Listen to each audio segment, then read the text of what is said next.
1296쪽 미가서 6장 6절로 8절까지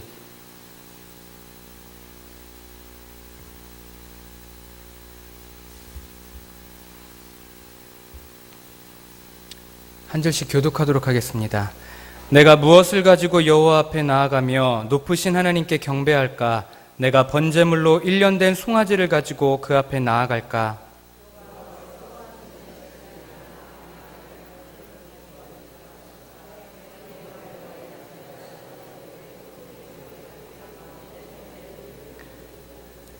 함께 읽겠습니다. 사람아, 주께서 선한 것이 무엇임을 내게 보이셨나니 여호와께서 내게 구하시는 것은 오직 정의를 행하며 인자를 사랑하며 겸손하게 내 하나님과 함께 행하는 것이 아니냐. 아멘. 오늘 함께 읽으신 미가서는 미가에 의해서 기록된 하나님의 말씀입니다. 미가는 이사야, 호세아, 아모스, 요나와 같은 시기인 주전 8세기경에 이스라엘의 북이스라엘과 남유다 모두를 향해 예언했었던 하나님의 말씀을 선포했었던 선지자입니다. 이 미가라는 이름의 뜻은 누가 주와 같으랴 라는 뜻을 갖고 있습니다. 그는 그 이름처럼 주님 같은 분은 없다, 이 사실을 이스라엘 사람들에게 선포합니다. 주님 같은 분은 없다. 무엇을 근거로 그가 이렇게 선포할까요? 본문 8절에 보시면 이렇게 말씀하고 있습니다. 사람아, 주께서 선한 것이 무엇임을 내게 보이셨나니 라고 말씀합니다.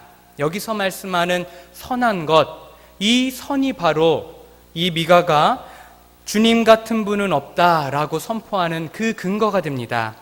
본문에서 말씀하는 선한 것, 이 선은 무엇일까요? 선은 히브리어로 토브라고 합니다. 이 토브는 다른 어떤 것에 도움이 필요 없는 그야말로 완전하고 완벽한 그 상태를 말합니다. 그리하여 이 상태를 히브리 사람들은 아름답다라고 이렇게 표현을 합니다. 이 표현은 창세기에서 하나님께서 세상을 창조하실 때 하셨던 표현입니다. 하나님이 보시기에 좋았더라. 이 좋았더라가 바로 토브, 곧 선입니다. 죄가 없고 하나님의 뜻대로 창조된 가장 완전한 상태, 가장 온전한 상태, 이것을 가리켜 선이라고 말하고 토브라고 그들은 말하는 것입니다. 그런데 하나님께서는 이 선을 보여주셨다라고 말씀하고 있습니다. 이 세상에, 지금 이 세상에 이러한 선이 존재할까요? 죄가 전혀 없고 완전하고 완벽한 선, 이 세상에 이러한 선, 이러한 토브가 존재하는가, 이 말입니다. 이 세상에는 이 완전한 선이 존재하지 않습니다. 죄로 말미암아 타락해버린 이 세상이기 때문입니다. 그러나 이 선을 우리는 볼 수 있습니다. 왜냐하면 하나님께서 우리들에게 보여주셨기 때문입니다. 하나님께서 보여주신 이 완전한 선, 이 토브는 바로 하나님께서 우리들에게 보여주신 구속사역입니다. 하나님께서는 이스라엘을 구속하는 그 역사를 통해 토브, 선, 가장 아름다운 것, 가장 완벽한 것을 우리들에게 보여주십니다. 하나님께서 보여주신 토브의 구체적인 모습, 우리는 6장 1절로 5절을 통해 알 수 있습니다. 미가는 먼저 3절 말씀에 이렇게 말하고 있습니다. 이르시기를 내 백성아, 내가 무엇을 내게 행하였으며 무슨 일로 너를 괴롭게 하였느냐? 너는 내게 증언하라. 6장을 열며 미가는 하나님의 대변인이 되어서 하나님의 이 구속사역을 먼저 선포합니다. 그리고 4절부터 하나님께서 하신 구속의 역사를 구체적으로 미가가 거론하기 시작합니다. 하나님께서 애굽 땅에서 이스라엘을 인도해내셨습니다. 모세와 아론과 이 미리암을 그들의 지도자로 세우시고 그들을 애굽 땅으로부터 건져내셨습니다. 그리고 발락이 발람을 통해 이스라엘을 저주하려고 할 때 하나님께서는 그 입을 막으시고 그 저주를 막으시고 이스라엘 백성을 지켜주셨습니다. 광야길에서도 지켜주셨음을 말씀하고 있습니다. 또 시딤에서부터 길갈까지의 일을 기억하라 라고 말씀하고 있습니다.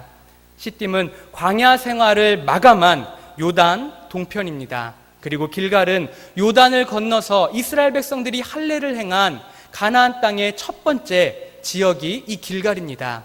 이 둘 사이에 무엇이 있었나요? 이 둘 사이에 바로 범람하는 요단강이 있었습니다. 하나님께서 너희들을 어떻게 인도하여서 그 범람하는 요단강을 건널 수 있도록 하셨는지 하나님의 인도를 기억하라는 말입니다. 곧 하나님의 그 구속의 역사를 기억하라 라고 지금 이 미가가 말하고 있는 것입니다. 하나님의 이 구속사역, 이스라엘 백성을 인도하시는 이 구속사역이 바로 하나님의 선, 하나님의 토부입니다. 하나님께서는 이스라엘에게 이 선한 일을 먼저 행하셨고 보여주셨습니다. 그리고 자신의 백성들에게서 이제 그것을 찾으십니다. 자신이 보여주신 선, 자신이 보여주신 토부, 그것을 자신의 백성들에게서 찾으시는 것입니다. 본문 8절에 보시면 여호와께서 내게 구하시는 것은 이라고 말씀하고 있습니다. 여기서 구하신다, 이 말씀은 찾아보신다는 말씀입니다. 하나님께서 속속들이 살펴보신다는 말씀입니다. 성경은 하나님을 감찰하시는 하나님이라고 우리들에게 자주 소개하고 있습니다. 하나님께서는 우리를 살펴보십니다. 감찰하십니다. 속속들이 우리를 꿰뚫어 보고 계십니다. 그리하여 우리 안에 하나님께서 구속의 역사를 통해서 보여주신 그 선, 그 토부가 있는지 살펴보십니다. 하나님께서 우리 안에서 찾으시는 것, 자신이 먼저 보여주신 선, 토부, 우리 안에서 그것을 찾으시는 것, 그것은 바로 8절에 소개된 정의와 인자와 겸손입니다. 오늘 말씀을 통해 하나님께서 찾으시는 이 세 가지 정의와 인자와 겸손이 우리 안에 있는지 한번 찾아보시기 바랍니다. 살펴보시기 바랍니다. 먼저 첫 번째로 하나님은 우리가 정의를 행하고 있는지 찾아보십니다. 8절은 말씀합니다. 여호와께서 내게 구하시는 것은 오직 정의를 행하며 라고 말씀하십니다. 하나님의 구속사역을 통해 우리가 가장 먼저 볼 수 있는 것, 그분의 구속사역 안에 가장 먼저, 그분의 구속사역을 통해 우리가 가장 먼저 볼 수 있는 것, 그것은 바로 그분의 공의입니다. 의입니다. 6장 5절에서 하나님은 자신의 구속사역을 한마디로 정의하고 계십니다.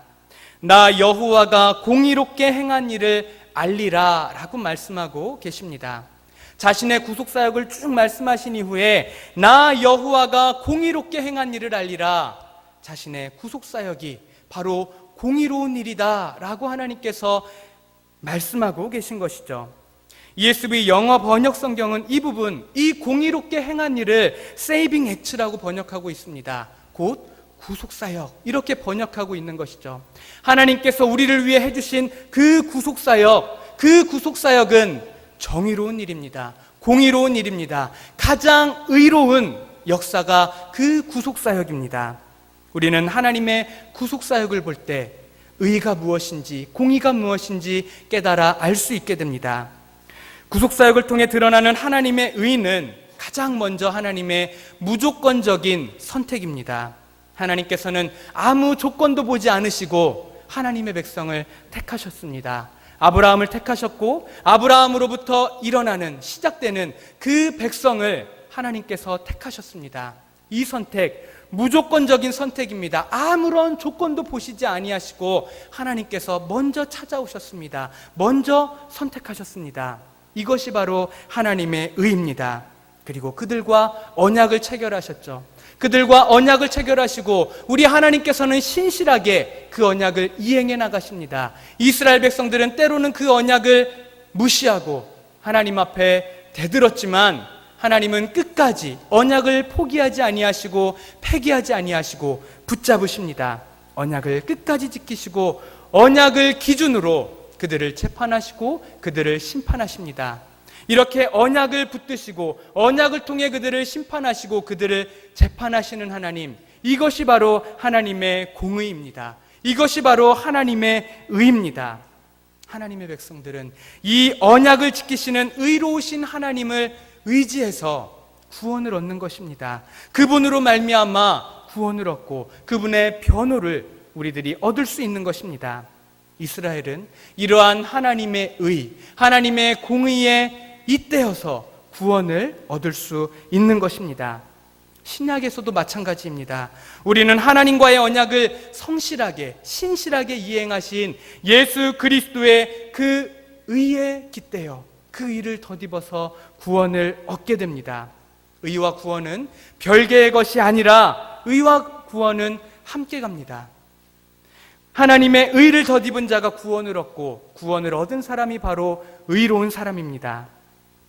그렇다면 구원받은 하나님의 백성은 그 안에 하나님의 의가 있는 사람입니다. 하나님의 의를 갖고 있는 사람, 그 사람이 바로 구원받은 사람입니다. 그리고 이렇게 의롭게 된 사람은 그때부터 삶에 중요한 변화가 생깁니다.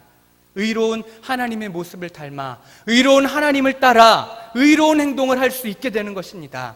그 의로운 행동은 바로 하나님께서 자신의 의를 드러내신 율법, 그 율법을 그 순간부터 수행할 수 있는, 지킬 수 있는 자로 변화된다는 말입니다.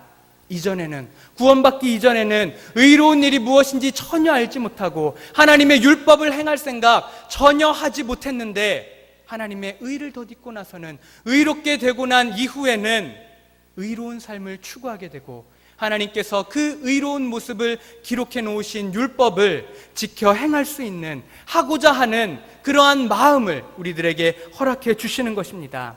의롭게 된 이후에 비로소 의로운 행동을 할 수 있게 되는 것입니다.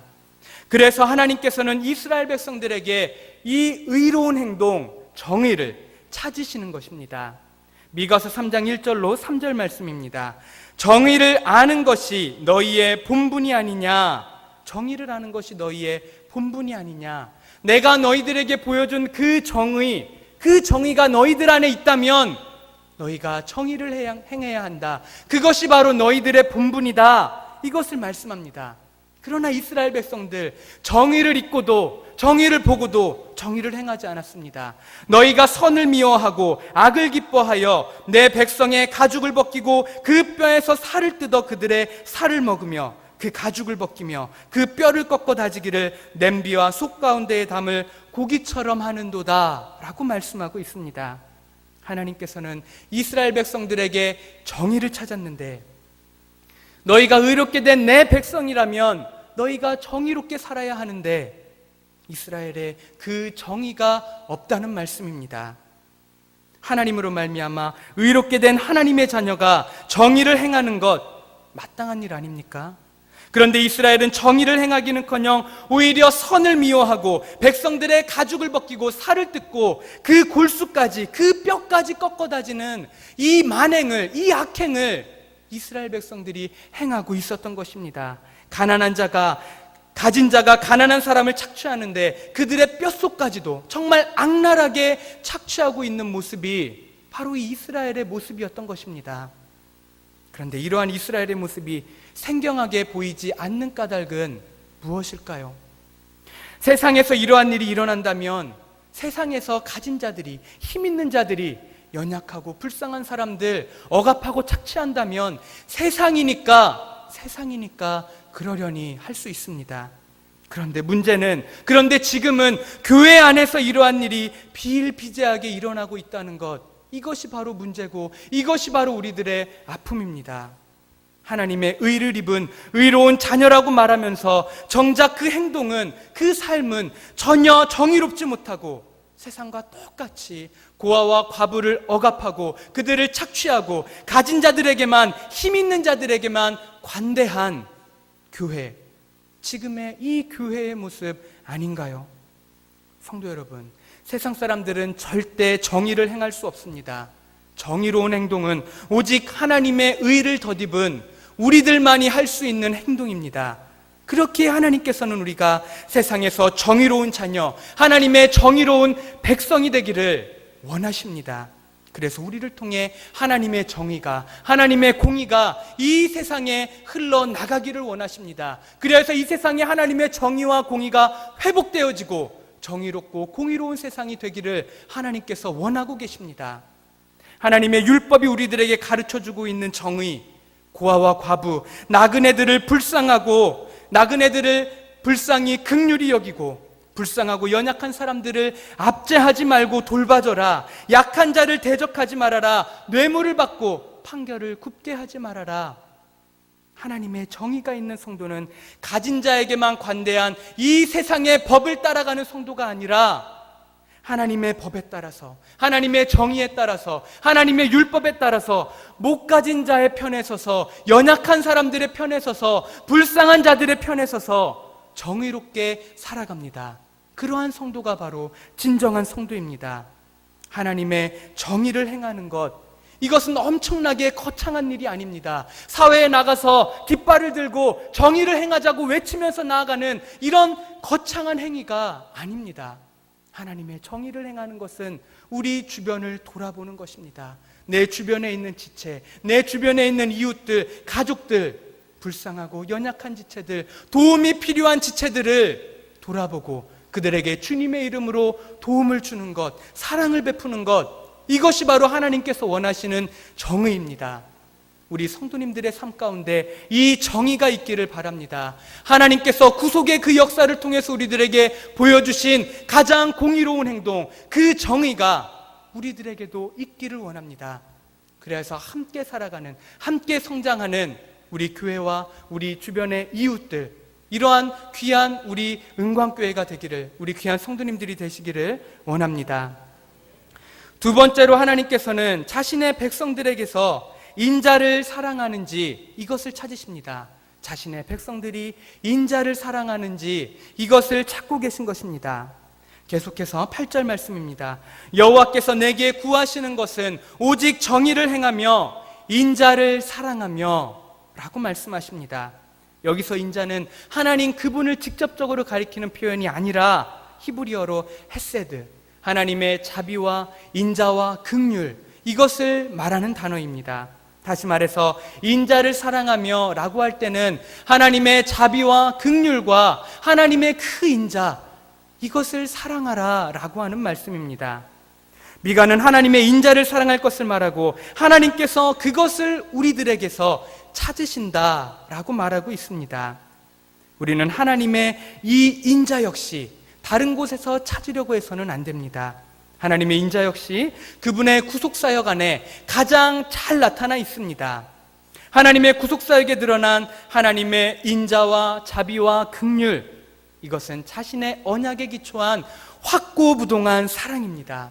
한 번 택한 자신의 백성을 끝까지 버리지 아니하시고 끝까지 그들을 붙드시고 끝까지 그들을 사랑하시는 이 신실하신 하나님, 언약에 기초하여 그들을 끝까지 붙들고 사랑하시는 이 하나님, 이 하나님의 모습을 통해서 우리는 진정한 인자와 진정한 긍휼과 진정한 자비를 볼 수 있게 됩니다. 하나님께서 그 백성들을 끝까지 사랑하셨습니다. 어떻게 사랑하셨습니까? 모세가 시내산에 올라가서 하나님으로부터 율법을 받을 때, 십계명 돌판을 받을 때 그 이스라엘 사람들 시내산 밑에서 무엇을 하고 있었습니까? 금송아지를 만들어 놓고 그 옆에서 춤추고 시끄럽게 떠들며 그 금송아지를 섬기고 있었습니다. 우상을 숭배하고 있었습니다. 출애굽기 32장 25절을 보시면 모세가 본즉 백성이 방자하니 이는 아론이 그들을 방자하게 하여 원수에게 조롱거리가 되게 하였음이라. 그들이 방자하게 행하고 있었습니다. 이 방자하게 행한다, 이것은 자기들 멋대로 행하는 것을 말합니다. 하나님 무시하고 하나님의 말씀 무시하고 자기들 멋대로, 자기들 마음대로 행하는 것, 이것이 바로 방자하게 행하는 것입니다. 이스라엘 사람들 그 시내산 밑에서 방자하게 행하고 있었습니다.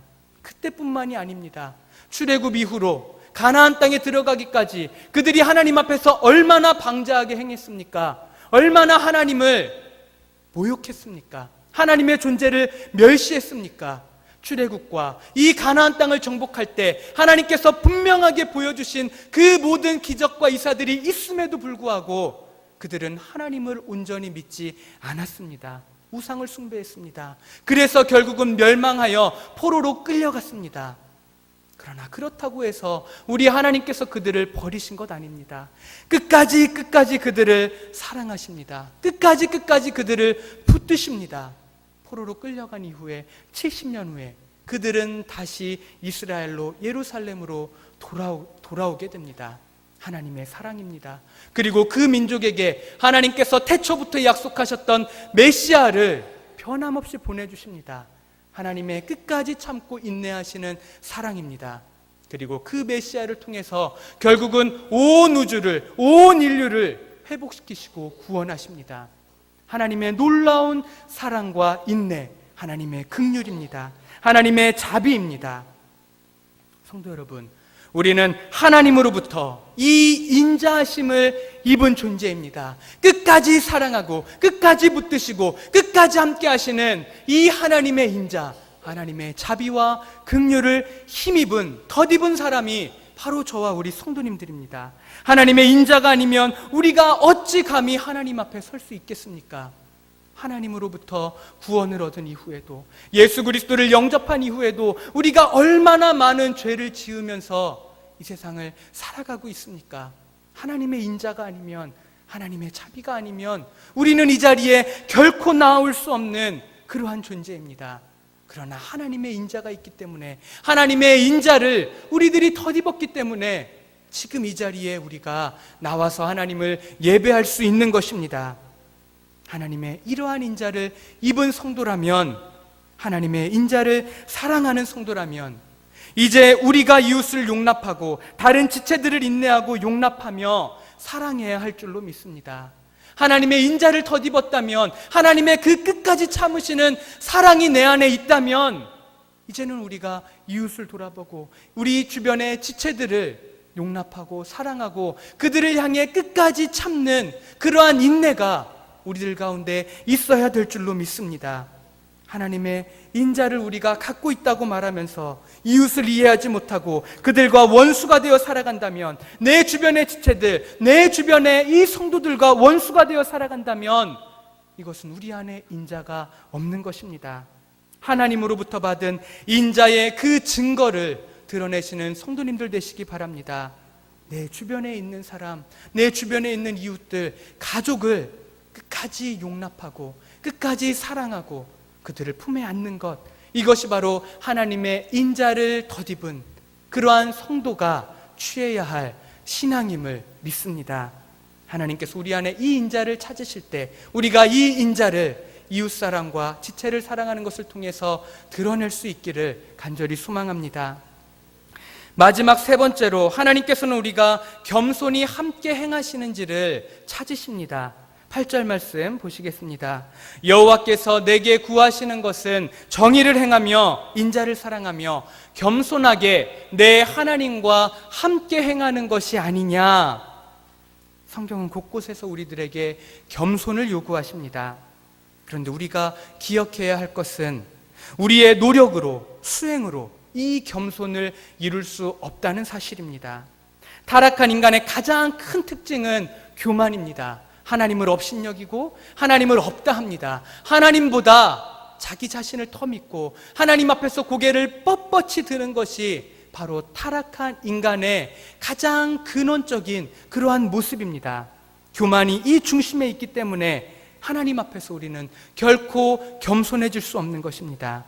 교만한 사람이, 교만이 우리 안에 있는데 어찌 스스로 하나님 앞에 겸손해질 수 있겠습니까? 이런 인간에게 하나님께서 먼저 겸손을 보여주십니다. 하나님께서 보여주신 선, 그 구속사역 안에 우리 하나님께서 보여주시는 완전한 겸손이 있습니다. 모든 우주 만물을 창조하신 하나님께서 아브라함을 먼저 찾아오십니다. 그리고 그와 언약을 맺으시고 그를 인도하실 뿐만 아니라 그 민족, 그 백성을 인도하십니다. 여러분, 이것이 하나님의 낮아지심, 하나님의 겸손입니다. 하나님의 이러한 겸손을 우리는 예수 그리스도를 통해서 더욱더 명백하게 볼 수 있습니다. 성경은 겸손의 대표로, 겸손의 대명사로 예수님을 소개합니다. 마태복음 11장 29절에 나는 마음이 온유하고 겸손하니, 예수님 이외에는 겸손한 분이 없습니다. 예수님만이 겸손하신 분입니다. 빌립보서 2장 1절로 11절은 예수님의 이 겸손을 이렇게 소개합니다. 그는 근본 하나님의 본체시나 하나님과 동등됨을 취할 것으로 여기지 아니하시고 오히려 자기를 비워 종의 형체를 가지사 사람들과 같이 되셨고 그 하나님께서 하늘 보좌를 버리시고 이 땅에 내려오셔서 피조물인 우리 사람들과 같이 되셨다. 예수 그리스도의 낮아지심입니다. 그리고 그분께서 죽기까지 복종하셨으니 곧 십자가의 죽으심이라. 어디까지 낮아지셨는가? 어디까지 낮추셨는가? 십자가에 죽기까지 그분은 자신을 낮추셨습니다.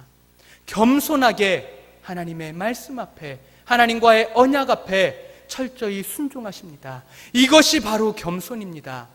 성경에서 말하는 겸손은 그렇기에 이 세상에서 일반적으로 통용되는 그러한 도덕적인 겸손, 이러한 겸손을 말하는 것이 아닙니다. 성경에서 말하는 겸손, 성경에서 우리들에게 말하고자 하는 겸손은 바로 하나님께서 보여주신 이 겸손입니다.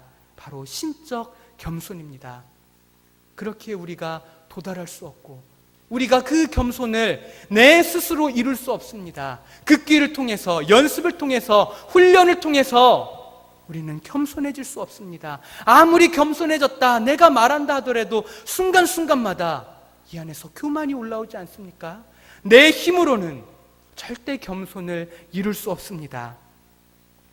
성경에서 말씀하는 겸손, 이 겸손은 내가 이루는 겸손이 아니라 하나님께서 먼저 이루어 놓으신 그 겸손에 동참하는 것입니다.